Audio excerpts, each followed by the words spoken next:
মনে কর বল্টু, তোর কাছে 10 টাকা আছে, সেখান থেকে কেউ 2 টাকা নিয়ে গেল, তাহলে তোর কাছে কয় টাকা থাকে?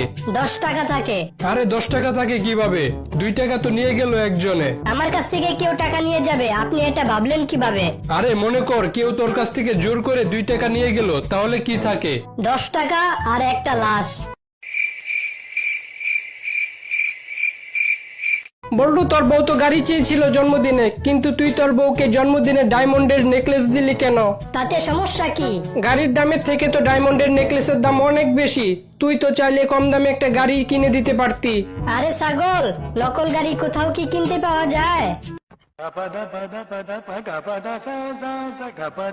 বল্টু বলতো, ভালোবাসা আর ইপটিজিং এর মধ্যে পার্থক্য কি? স্যার, মেয়েরা রাজি থাকলে ভালোবাসা, আর না রাজি থাকলে ইফটিজিং। তা তুই কি ইপটিজিং করস? ইফটিজিং করতে যাব কেন স্যার? আপনার মেয়ে তো রাজি আছে। মনে কর বল্টু, সমুদ্রের মাঝখানে একটা লেবু গাছ আছে, তুই সেখান থেকে একটা লেবু কিভাবে পেরে নিয়ে আসবি? স্যার, আমি পাখি হয়ে উড়ে গিয়ে লেবু পেরে নিয়ে আসবো। একটা জলজন্ত মানুষকে পাখি তোর বাপে বানাইবো নাকি? তাহলে সমুদ্রের মাঝখানে লেবু গাছ আপনার বাপে লাগাইছিল নাকি?